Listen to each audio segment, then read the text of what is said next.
All right, everybody, welcome to another deep dive.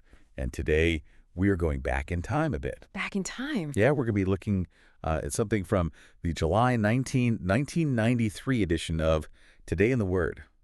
So that's over 30 years old now. Wow. Yeah. I was still a kid Me too. back then. But this piece from Today in the Word looks at the story of Elimelech and his family from the book of Ruth. Yeah. And, it's a story about making big decisions, like, really big life choices. Right. And in this case, it's about moving, like relocating. Mm-hmm. And I think this is something that just about everyone can relate to at some point in their lives. Oh, yeah, for sure. I mean, who hasn't thought about packing up and starting fresh somewhere new at some point, I think it's that kind of universal yearning for something better. Right. Or just a change.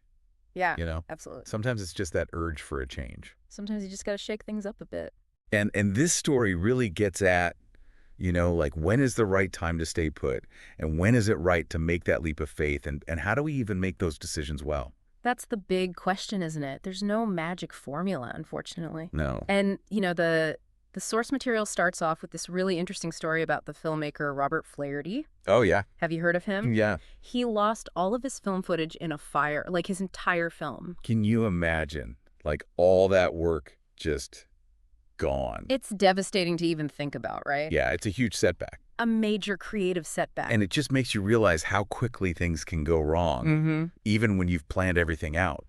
Yeah. You know what I mean? Yeah. Like you think you're making the right moves, but then bam. Life throws you a curveball. Like that reminder that we're not really in control. Absolutely. There are things we just can't control. And that actually ties into Elimelech's story pretty neatly. Okay, I'm curious how... So you've got Elimelech facing a famine in Bethlehem, Judah, right? Tough situation. Yeah. And he decides the solution is to move his whole family to Moab. Which, on the surface sounds like a practical move. Yeah, you'd think so, right? Hey, let's go where there's food. Makes sense. But we know from the story that it doesn't work out that way. Right. It kind of feels like he's jumping from the frying pan into the fire. It's that old saying. Yeah, but what I find really interesting is that the text doesn't say anything about Elimelech praying about this decision. Oh, that's a good point. I hadn't thought about that. Right. It's like this huge life-altering decision, and there's no mention of him seeking God's guidance. It's almost like a silence that speaks volumes. Like, it's significant that it's not there. Yeah, you have to wonder, was he just relying on his own understanding of the situation? Was he more focused on finding a worldly solution than seeking a spiritual one?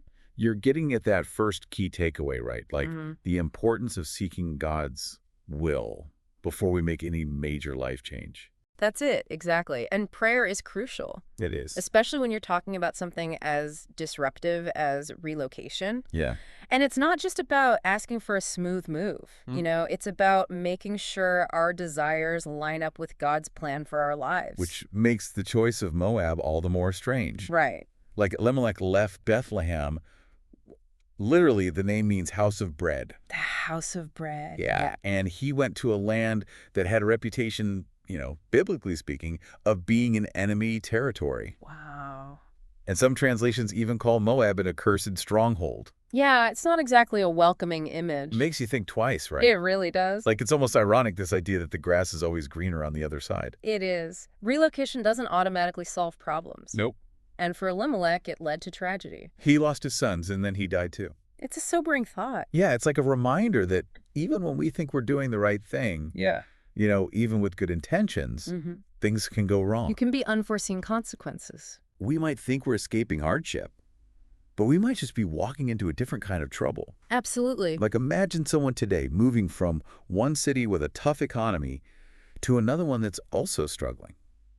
And they haven't really researched it? Yeah, they just think it's going to be better because it's different. That's a recipe for disaster. And that's why it's so important to combine prayer with wise counsel and research. Yes, talking to people who know the area, doing your homework. Yeah.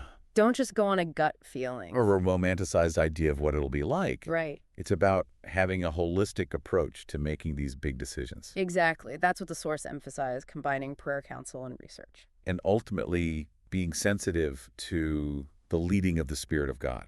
That's the key. That's the real question, isn't it? Like, beyond the practical steps, how do we know what God is calling us to do? How do we discern that leading? Right. How do we know in our hearts what God wants for us? There's no easy answer to that. It's a challenge for sure. But I think it starts with cultivating a relationship with God, Okay. getting to know him better How do we do that? through prayer, through reading the Bible and being part of a community of believers. So the more we connect with God, The more we'll recognize his voice. the more we'll understand what he's trying to tell us. And the better equipped we'll be to make those big decisions. Wow. That's something to think about. It is. It's a journey. Well, thank you for joining us for this deep dive. It's been a pleasure. We hope that looking at Elimelech's story will encourage you to seek God's wisdom in your own life decisions. Especially the big ones like moving. Thanks for listening, everyone. Until next time.